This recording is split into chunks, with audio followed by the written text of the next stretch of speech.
오늘은 506주년을 맞는 종교개혁주일입니다. 1517년 10월 31일 로마 가톨릭 교회의 부패를 비판하는 95개의 조항이 교회 정문에 붙으면서 그것을 시작으로 개신교는 무려 500년이 넘도록 개혁을 부르짖어 왔습니다. 우리 교회 교재실에도 붙어 있는 이 말, 개혁교회는 항상 개혁되어야 한다. 이 슬로건은 종교개혁자 중 한 사람인 칼빈이 주창한 것입니다. 개혁된 교회는 한 번의 개혁으로 끝나는 게 아니라 성령의 인도하심 안에서 끊임없이 개혁되어야 한다는 뜻입니다. 오늘 우리에게 주신 말씀에는 기독교의 가장 기본적인 교리가 담겨 있습니다. 가장 기본적인 교리라면 그 뜻을 제대로 알고 있어야 되잖아요. 그리고 그 말씀대로 믿음을 가져야 합니다. 그런데 이 기본적인 교리조차 제대로 정립되지 않은 채로 오랫동안 방치되어 있어서 오늘 우리는 이 교회의 수많은 개혁 과제 중에 그 하나를 또 개혁해 보고자 합니다. 오늘 우리가 함께 읽은 본문, 이 사진으로 이 사진 한 장으로 이제 설명이 되죠. 장대에 뱀을 매달고 그 뱀을 보면 살 것이라는 말씀은 선뜻 이해하기가 어렵습니다. 왜냐하면 이 장면은 항상 예수님께서 십자가에 달리신 것과 똑같이 설명이 되기 때문이죠. 이겁니다. 장대에 매달린 뱀과 예수님이 십자가에 매달린 거 똑같죠? 똑같습니다. 그러니까 장대에 걸린 놋뱀이 훗날 우리를 구원하시는 예수를 상징한다는 겁니다. 그래서 이스라엘 백성이 놋뱀을 보면 살았듯이 우리도 십자가 위에 예수를 보면 살아난다. 이렇게 믿었습니다. 이제까지. 그런데 여기서 우리는 두 가지 의문점이 생깁니다. 뱀에게 물려서 죽게 됐는데 왜 뱀을 보아야 살까? 이게 첫 번째 의문점이고, 두 번째 의문은 뱀이 예수님을 상징한다면, 예수님을 상징한다면 하나님은 왜 하필 예수님을 뱀에 비유를 했을까? 오늘 주보 설교 제목을 보고서 제 아내가 걱정돼서 달려왔어요. 뱀이 예수님이 맞느냐? 놋뱀이를 비유한 거지 왜 뱀을 비유한 거냐? 누구라도 다 그렇게 걱정을 했을 거예요. 다. 그런데 놋뱀이 아니라 뱀이 맞습니다. 살아있는 뱀. 그 뱀이 예수님이 맞습니다. 참 놀라운, 참 충격적인 얘기죠. 어떻게 들으면. 충격적인 얘기. 그래서 오늘 그 문제를 좀 풀어볼 겁니다. 성경은 제 아내가 놀란 이유가 이거죠. 성경이 뱀을 뭐라고 하냐면 마귀라고 하거든요. 근데 왜 그 뱀이 예수님이냐? 자, 볼까요? 뱀을 마귀라고 하는. 계시록 12장 9절에 큰 용이 내쫓기니 옛 뱀, 곧 마귀라고도 하며 사탄이라고도 하며 온 천하를 꿰는 자다. 자, 용이라는 단어, 뱀이라는 단어는 곧 마귀를 뜻하고 사탄을 뜻한다. 분명히 기록되어 있죠. 그러니까 마귀를 뜻하는 뱀을 보면 생명을 얻었던 이유가 도대체 뭐냐? 왜 마귀를 봐야 생명을 얻냐? 이것도 이해가 안 되고 하나님은 무슨 이유로 그 뱀이 훗날 예수님이라고 말씀을 하시는 건지 그건 더더욱 이해가 안 되고. 그래서 이 시간 지혜의 영이 임하시지 않으면 여러분 오늘 힘들 수 있습니다.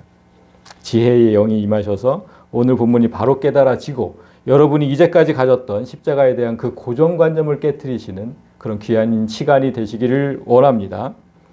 자, 여기 사진에서 보는 것처럼 밤에 이 도시에 이제 밤에 가보면 이렇게 십자가가 많죠.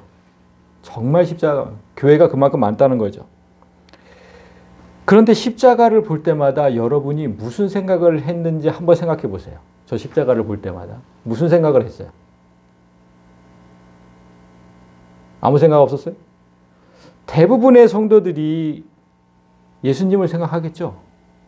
그렇죠? 십자가 보면 딱 예수님을 생각하지 않습니까? 근데 예수님을 생각하면서 뭐냐면 항상 죄송한 마음으로 그 십자가를 봤습니다.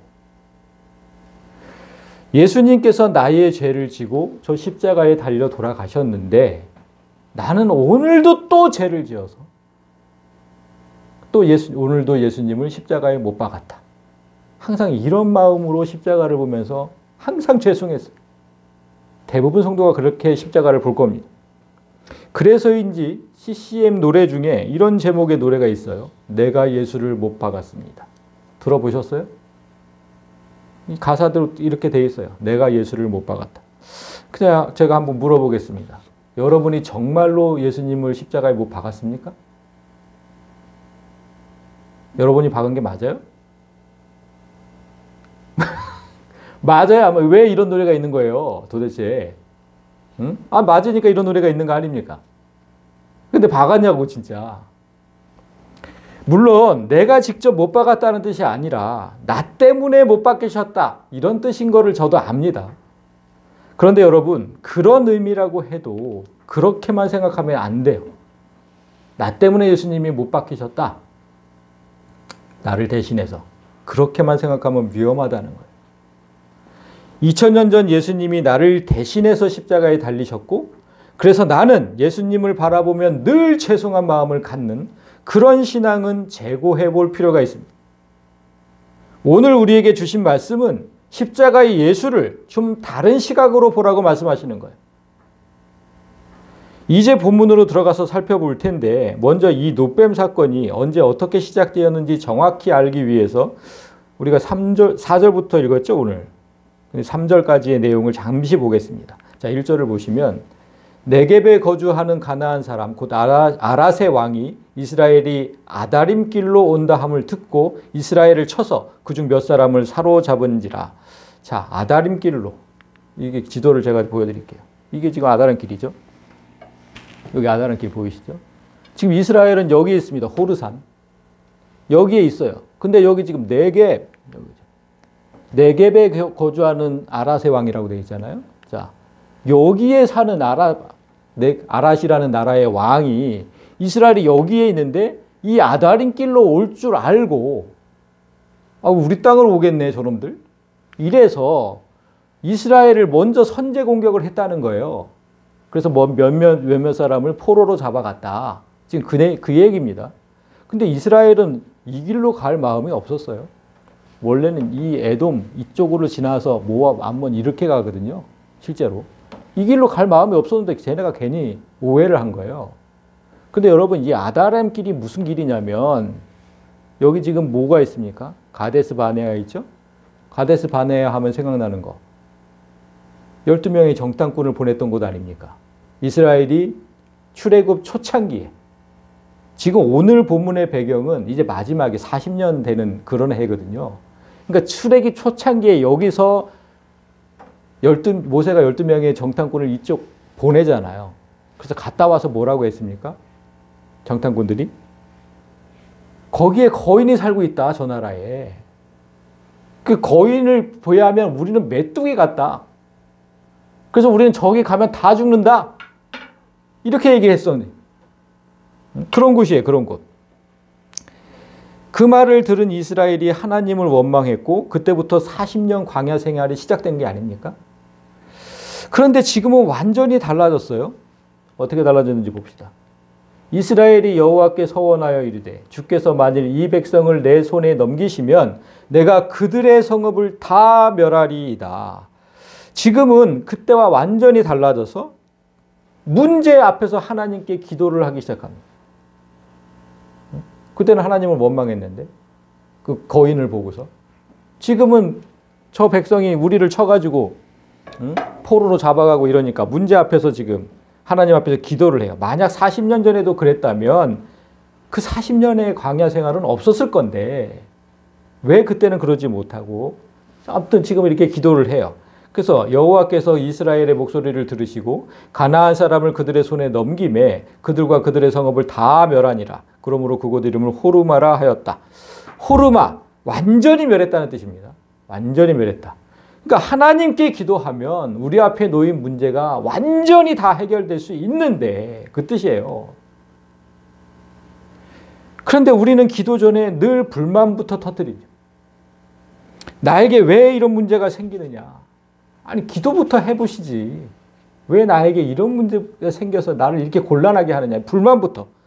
그래서 이스라엘이 40년 광야 생활에서 배운 것은 딱 하나 그거예요. 문제 앞에 서면 하나님을 찾아야 된다. 그래서 이게 기도를 하는 거예요. 그런데 우리도 그렇듯이 그 신앙이 문제 앞에서 하나님을 찾던 그 신앙이 오늘 본문에서 또 사라져요. 그게 이제 4절입니다. 오늘 우리가 함께 읽었던 백성이 호르산에서 출발하여 홍해길을 따라 에돔 땅을 우회하려 하다가 길로 말미암아 백성의 마음이 상하니라. 자, 제가 아까 그 지도를 좀 크게 확대한 건데 지금 여기 있어요. 이스라엘 호르산. 원래 이쪽으로 가려고 했어요. 요 지금 녹색 길로. 요 왕의 길이라고 돼요. 왕의 길. 길로 와서 이렇게 가려고 했던 거예요. 그런데 지금 여기 에돔이 있죠. 에돔 왕이 자기네 땅을 거쳐서 가는 걸 극구 반대를 합니다. 허락을 하지 않아요.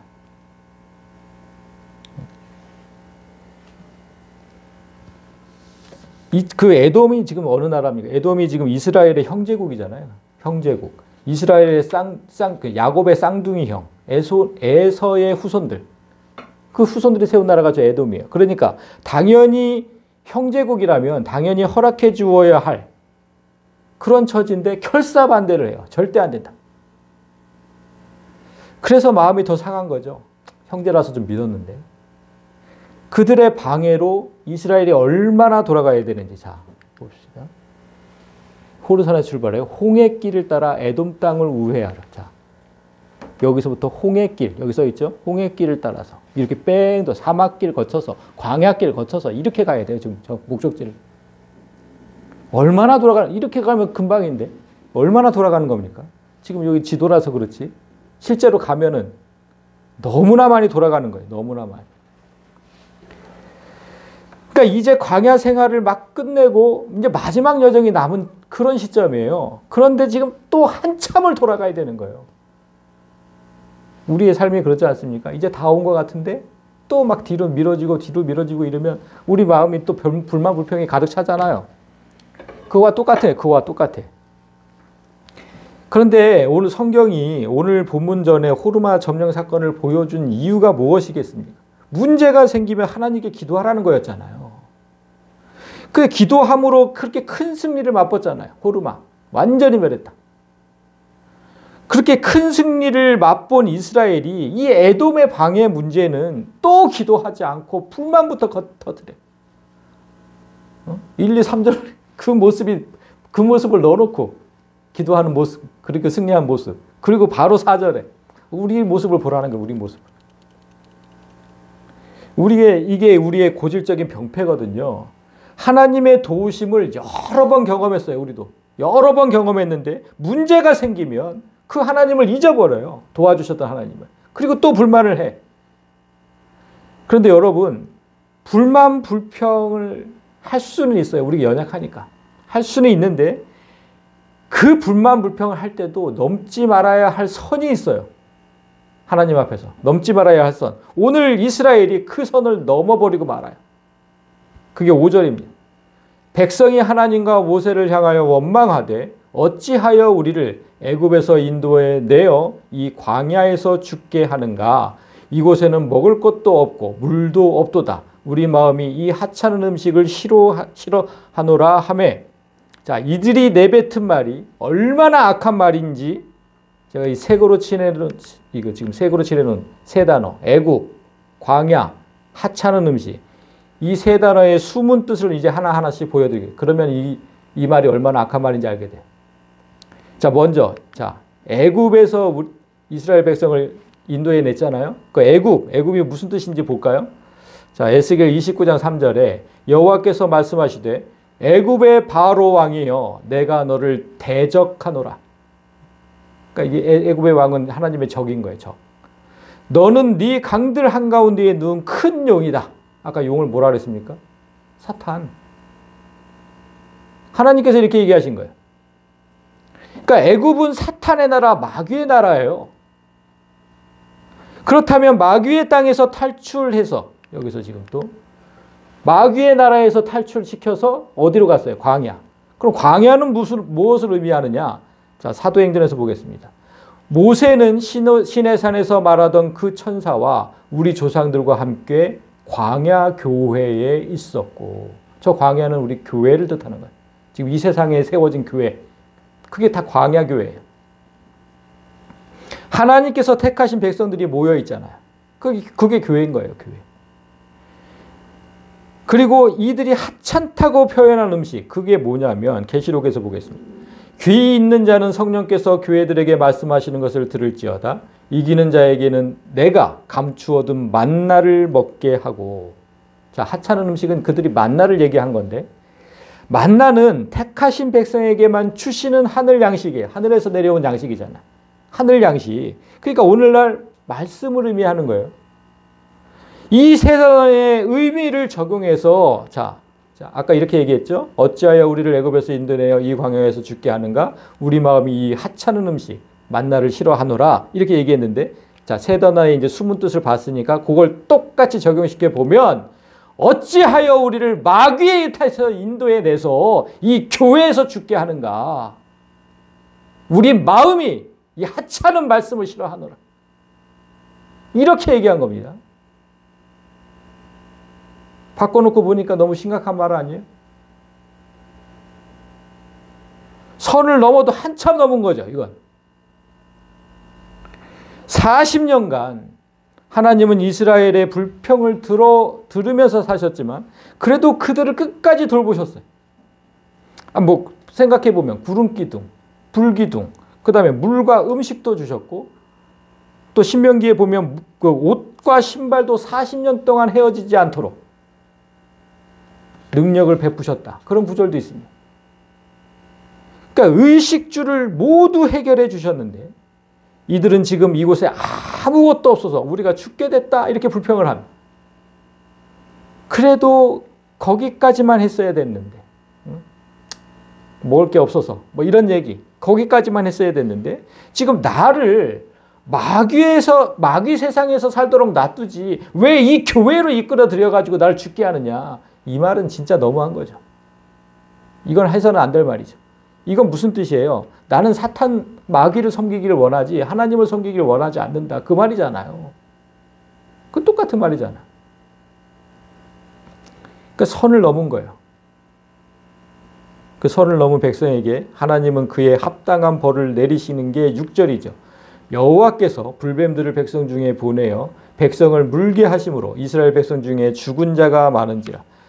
불뱀은 광야 지역에 서식하는 독사의 일종이에요.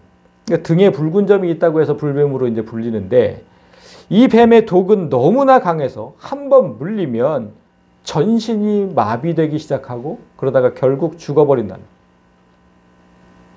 이 육체가 죽는 과정과 영혼이 죽는 과정이 똑같아요, 여러분. 불뱀에게 물리면 몸의 신경 근육이 기능을 잃어서 마비되는 거예요.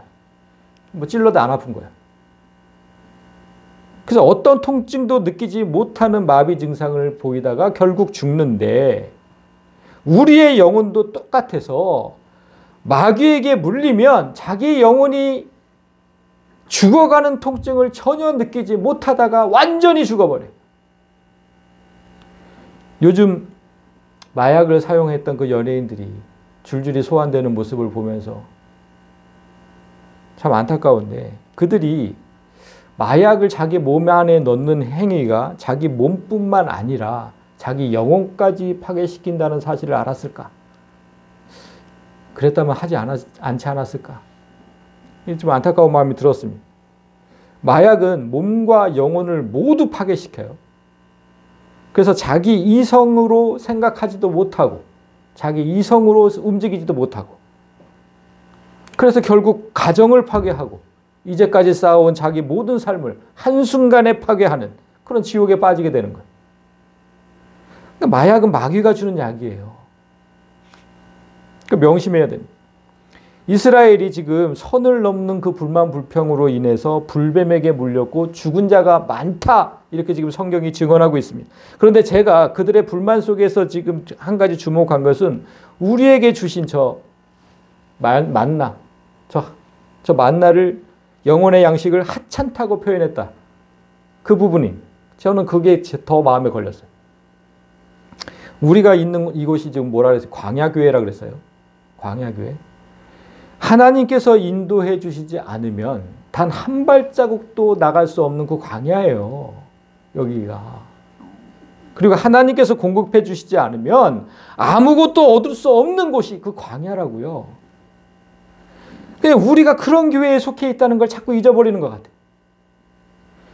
주일이 되면 습관적으로 교회에 나오고 이곳에서 선포되는 말씀을 무가치하고 하찮은 것으로 생각하는 성도가 많다는 거예요.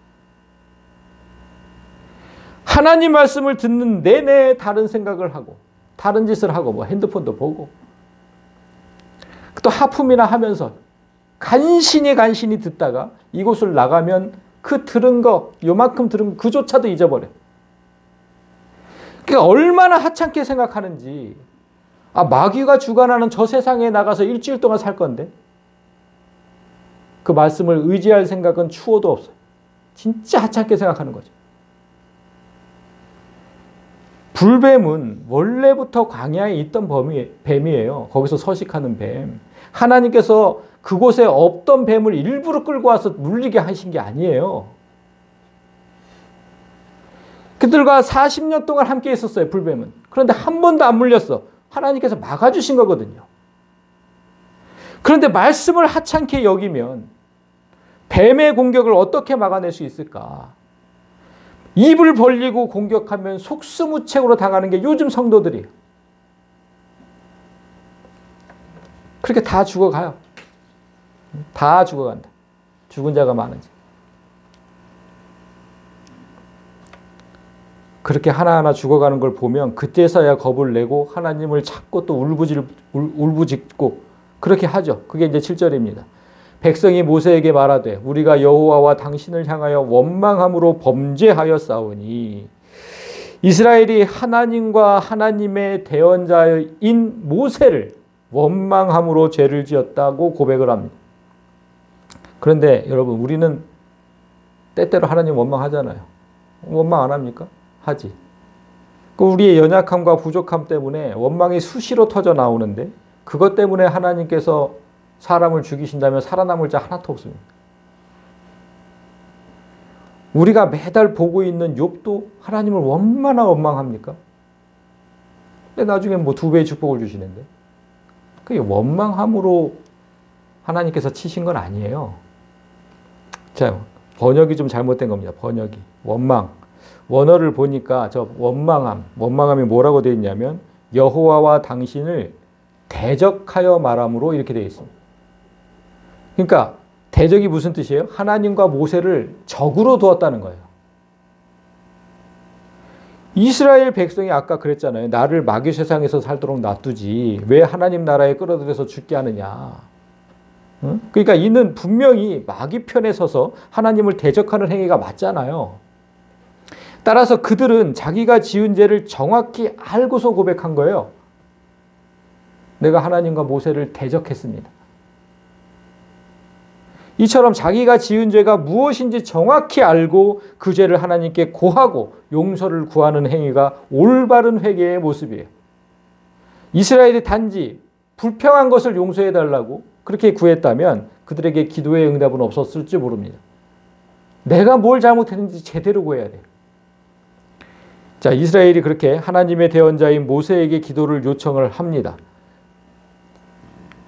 여호와께 기도하여 이 뱀들을 우리에게서 떠나게 하소서. 모세가 백성을 위하여 기도하매, 자, 모세가 백성을 대표해서 기도하자 하나님께서 이렇게 말씀하십니다. 여호와께서 모세에게 이르시되 불뱀을 만들어 장대 위에 매달아라. 물린 자마다 그것을 보면 살리라. 백성들을 물었던 불뱀의 모형을 똑같이 만들어서 장대 위에 매달라고 말씀하십니다. 그리고 물린 자마다 그것을 보면 살아날 것이라고 하십니다. 모세가 그 말씀대로 행합니다. 모세가 놋뱀을 만들어 장대 위에 다니 뱀에게 물린 자가 놋뱀을 쳐다본 중 모두 살더라. 두 구절이 똑같은 패턴이에요. 자, 파란 거 물린 자마다 뱀에게 물린 자가 무엇을 하면 그것을 보면 살리라. 장대 놋뱀을 쳐다보면 살리라. 훗날 예수님께서 이 사건을 언급하면서 이렇게 말씀하셨습니다. 요한복음 3장에 모세가 광야에서 뱀을 든 것 같이 인자도 똑같이 들려야 하리니, 그러니까 십자가에 달리신다는 얘기죠. 이는 그를 믿는 자마다 영생을 얻게 하려 함이니라. 뱀이 장대에 매달린 것처럼 나도 장대에 매달려야 한다. 그런데 결정적으로 지금 다른 게 하나 있죠. 오늘 본문에서는 매달린 뱀을 보는 사람이 보면, 놋뱀을 쳐다보면, 그죠? 보는 사람이 산다고 했어요. 그런데 예수님은 보는 사람이라고 하지 않았어요. 십자가에 매달린 나를 믿는 자마다. 이게 다릅니다. 이게. 단순히 본다는 것과 믿는 거는 엄청난 차이가 있잖아요. 여러분이 지금 저를 보는 거하고 저를 믿고 신뢰하는 거하고 완전히 다른 문제죠. 예수님은 왜 십자가에 달린 나를 보는 게 아니라 믿어야 구원을 얻는다고 하셨을까? 이제 우리가 서두에 제기했던 두 가지 문제를 풀 시간이 왔습니다. 자, 첫 번째, 뱀에게 물려 죽게 되는데 왜 뱀을 보아야 살까? 이 문제를 풀기 위해서 먼저 우리가 알아야 할 것은 뱀과 우리의 관계예요. 진짜로 뱀이 내 몸을 물면 내 안에 뭐가 들어옵니까? 독이 들어오죠, 독. 그와 똑같이 아까 뱀을 사탄이라고 했으니까 사탄이 나를 물면 사탄의 독이 내 안에 들어오죠? 그 독이 뭐예요? 죄예요, 죄. 사탄이 나를 물면 죄가 내 안에 들어옵니다. 뱀으로 상징되는 사탄 마귀는 죄를 처음으로 지은 자이고 인간 세계에 죄를 집어넣은 장본인이에요. 아담과 하와를 그렇게 만들었잖아요. 따라서 이스라엘이 하나님을 대적하는 죄를 지었을 때 하나님은 죄를 짓는다는 게 무엇인지 이스라엘에게 똑바로 알려줄 필요가 있었습니다.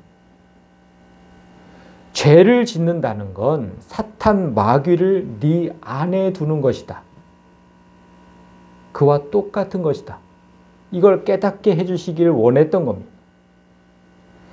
죄를 지은 이스라엘을 단순히 죽이는 게 하나님의 목적이었다면 다른 방법도 얼마든지 있었죠.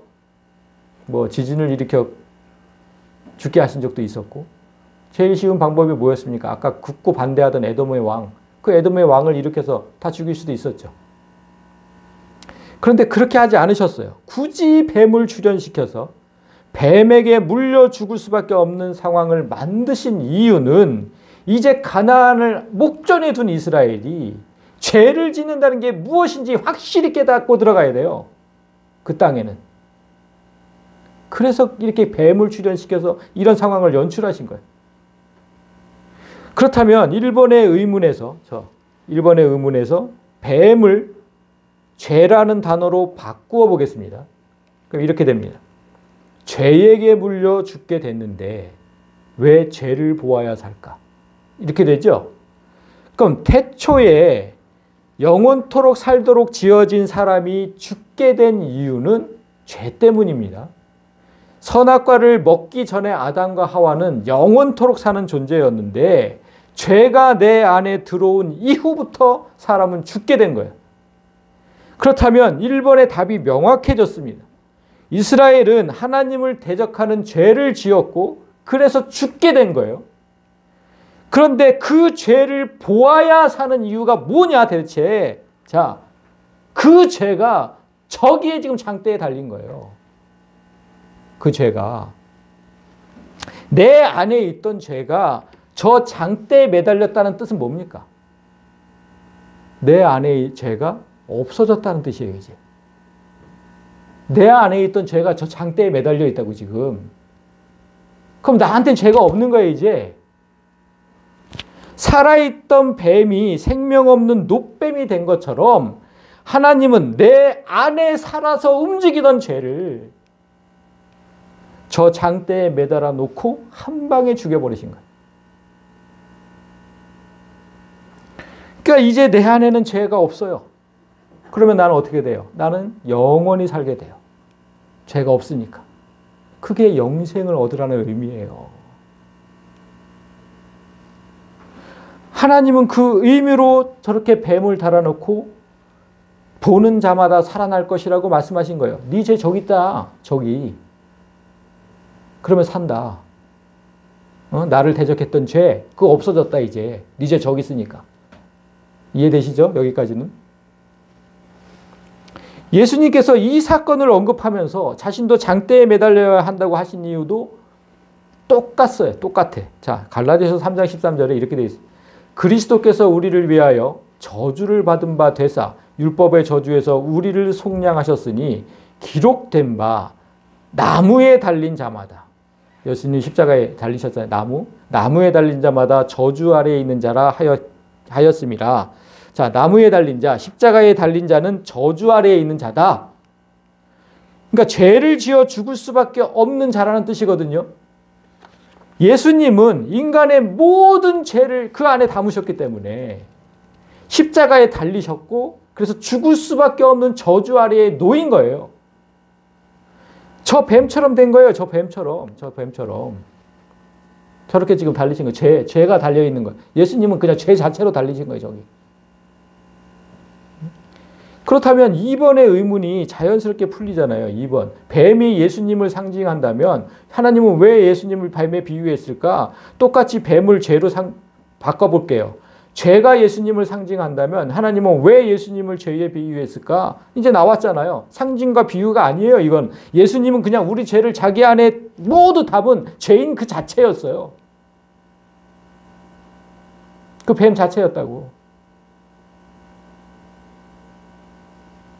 그 예수를 본다는 의미 똑같아요. 지금 저 뱀을 보는 것과 예수를 보는 거는 똑같은 거예요. 저거 죄예요. 죄.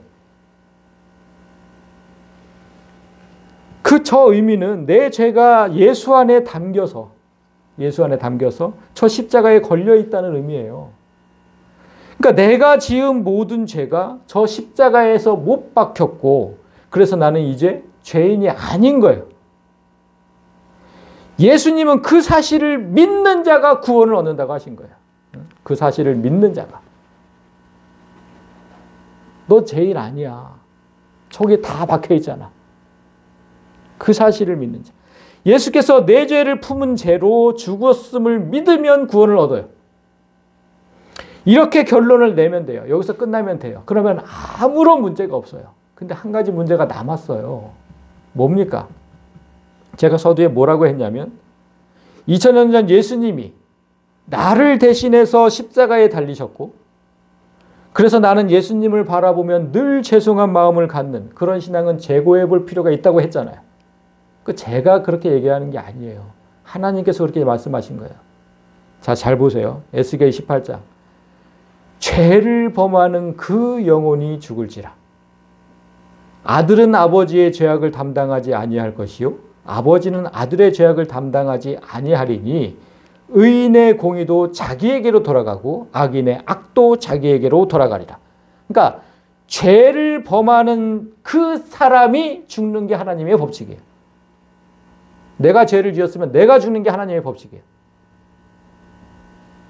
아버지라고 해서 아들이라고 해서 대신 그 죄를 담당해 준다? 그건 하나님의 뜻이 아니에요. 하나님의 법에 어긋나는 거예요. 그건. 그런데 예수님은 왜 다른 사람의 죄를 대신해서 졌다고 얘기를 할까? 그렇게 물으면 할 말이 없는 거예요. 누군가. 지금 하나님의 법은 이러는데 왜 예수님은 우리 죄를 대신 져서 하나님의 법칙이 어긋나지 않느냐.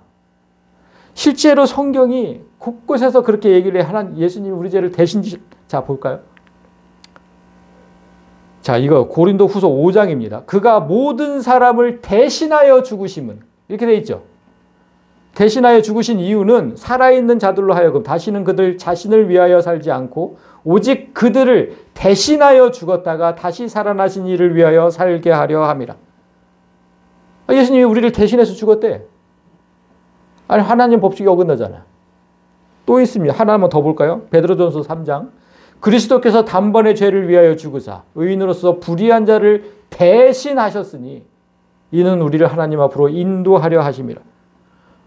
제가 두 개만 갖고 왔을 뿐이지 여러 곳에서, 성경의 여러 곳에서 예수님께서 우리를 대신해 죽으셨다고 증언을 해요. 그래서 우리는 늘 십자가를 보면 그냥 죄송한 마음을 갖고 그 마음을 금할 길이 없었던 거예요. 예수님이 나를 대신해서 죽었으니까.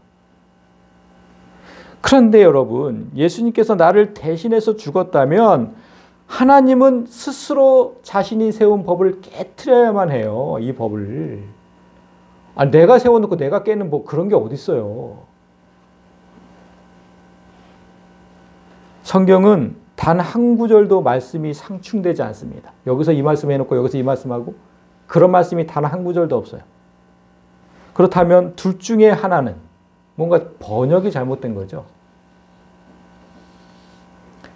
지금 여기서 대신이라고 대신하여 이렇게 번역한 단어, 이게 뭐냐면 히페르라는 단어인데 무엇을 위하여, 무엇을 대신하여, 무엇 때문에, 무엇 위에, 이렇게 여러 가지 의미로 사용되는 전치사입니다. 여러 가지 의미가 있기 때문에 문맥을 잘 보고 사용하지 않으면 완전히 다른 뜻으로 해석할 수 있어요. 예수께서 우리 죄를 대신해서 죽었다는 저 두 번째 뜻으로 그렇게 해석을 해버리면 하나님의 말씀이 상충되잖아요. 그죠? 그러면 안 되는 거예요. 하나님의 말씀이 상충되도록 번역을 하면 안 되는 거예요. 그러니까 이 전치사의 다른 뜻을 보았어야 했죠. 상충되지 않는. 첫 번째 뜻이 뭡니까? 무엇을 위하여잖아요. 왜 저 첫 번째 뜻을 놔두고 저 두 번째 뜻을 사용했을까? 저는 그게 이해가 되지 않는 거예요.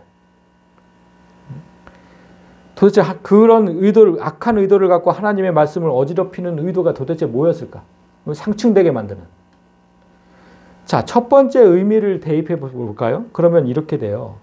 그가 모든 사람을 위하여 죽으신 이유는 살아있는 자들로 하여금 다시는 그들 자신을 위하여 살지 않고 오직 그들을 위하여 죽었다가 다시 살아나신 이를 위하여 살게 하려 함이라. 그런데 여러분, 예수께서 나를 위하여 죽으셨다. 이렇게 얘기해도 뭔가 나를 위해서 대신 죽었다는 의미로 들리지 않아요. 그렇잖아요? 나를 위하여 죽으셨다. 그거 나 때문에 죽었다는 거잖아요. 그것도. 응? 그래서 나를 위해서 죽었다는 의미를 잘 깨달으셔야 돼요.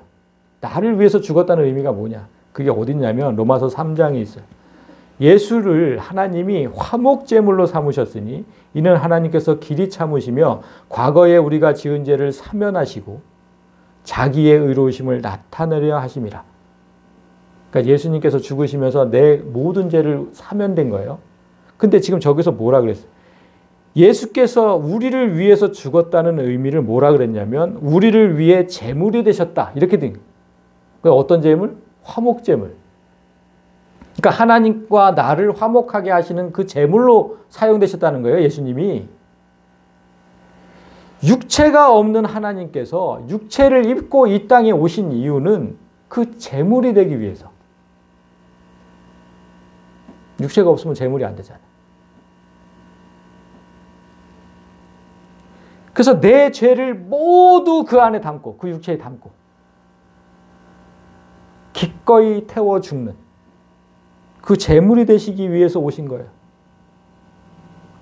그러니까 예수님 단 한 구절로 말하면 이런 겁니다. 예수님의 몸은 인류의 모든 죄를 담는 도구였던 거예요. 죄통이에요. 죄통. 죄를 담는 통. 따라서 예수 안에 내 죄가 전가되었다는 의미는 거듭나기 전에 나 있잖아요. 그 옛사람이라고 표현하잖아요. 그 옛사람이 예수 안으로 들어갔다는 뜻이에요. 그래서 예수님은 그 상태로 죽으셨고 그래서 죄인된 나도 그때 함께 죽었다. 그게 갈라디아서 그 유명한 2장 내가 그리스도와 함께 십자가에 못 박혔다 그 뜻이에요. 그래서 이제는 내가 산 것이 아니라 예전에 나 그 죄 짓던 나는 죽었어 이제. 그 오직 내 안에는 부활하신 예수 그리스도께서 살아계신 것이다. 이런 뜻이거든. 그러니까 2000년 전에 십자가에 달리신 분은 예수님이 맞아요. 분명히 맞습니다. 그걸 부인하는 건 아니에요. 예수님이 맞는데 그런데 그 십자가에서 예수님만 본다면 내 죄는 내가 진다는 하나님의 법에 어긋난다는 거예요. 그럼 저 예수님이 걸렸는데 내가 안 죽었잖아 그러면. 그 하나님 법에 어긋나요 그거는. 오늘날 저렇게 수많은 십자가를 보면서 내가 깨달아야 하는 거는 내가 저 십자가에 달려있다는 거. 그걸 보셔야 돼 그거를. 내가 예수님 몸 안에 담겨서 내가 죽은 거라고 내가 저기에서. 그걸 믿어야 돼요. 죄인된 내가 죽었음을 믿어야 구원을 얻는 거예요.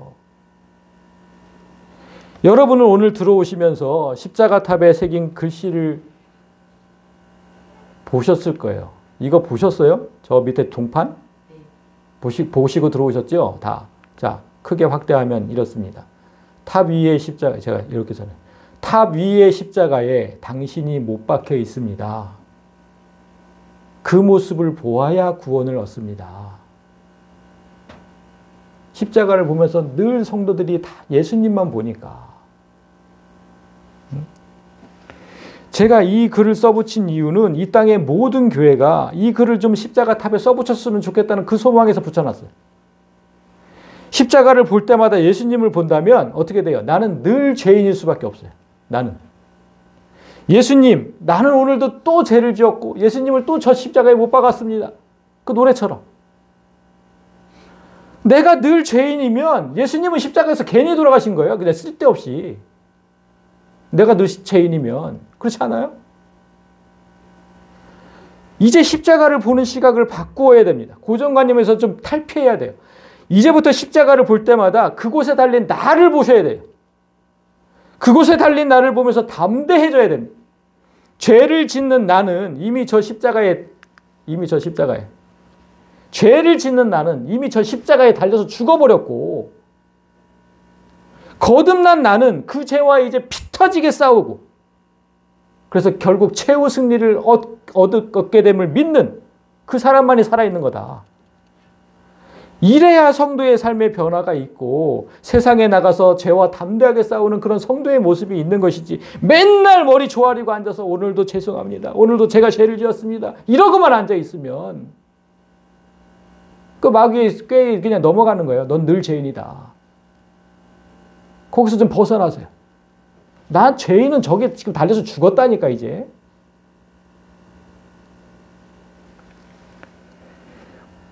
자, 말씀을 맺겠습니다. 모세가 매달아 놓았던 그 노뱀이요. 그 후로도 몇백 년을 이스라엘 백성 사이에 남아 있었어요. 그대로. 그 노뱀을 보면서 이스라엘 백성들이 뭐를 했냐면 내 죄가 사해지기를 바라기도 하고 내가 병들은 게 있으면 그 병이 낫기를 원하기도 하고 이 사건이 있었으니까. 그게 이제 신앙의 대상이 됐던 거예요. 몇백 년을. 그러다가 이스라엘의 가장 개혁적인 왕이었던 히스기야가 그 노뱀을 그냥 부셔버렸어요. 자, 어디? 이 히스기야가 모세가 만들었던 노뱀을 이스라엘 자손이 이때까지 분향함으로 그때까지도 계속 거기 가서 신앙의 대상이 된 거예요. 그래서 그것을 부수고 누수단이라 일컬었더라. 누수단 무슨 뜻이냐면 노뱀이란 뜻이에요. 노뱀. 그러니까 히스기야는 오랜 시간 신앙의 대상이 됐던 그 노뱀을 부수면서 이건 그냥 노뱀이다. 노뱀. 너희들 신앙의 대상이 아니고 이렇게 말했던 거예요. 그리고 단호하게 부숴버렸어요. 그런데 정말 마음 아프게도 오늘날 다시 그 노뱀이 또 부활을 했어요. 여러분 보셨어요? 노뱀? 이 세상에서 세워진 거? 제가 보여드릴게요. WHO 마크입니다. 우리 코로나 때문에 얼마나 WHO를 많이 받습니까?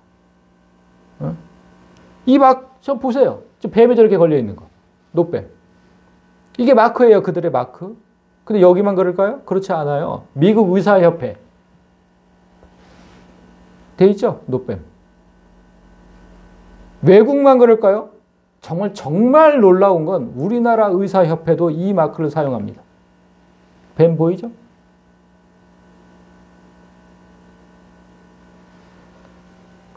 세계보건기구, 미국의사협회, 대한의사협회 등 세계의 많은 치료기관들이 뱀의 형상을 걸어놓고 있습니다.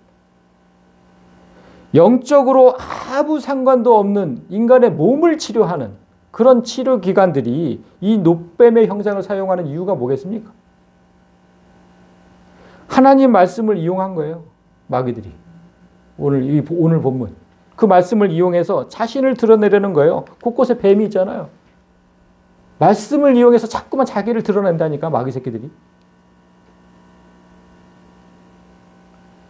이 형상을 손에 든 사탄의 숭배자가 세계 곳곳에서 끊임없이 늘어나고 있고, 이제 곧 성경이 예언했듯이 인류의 마지막 전쟁, 종말 전쟁을 일으킬 겁니다.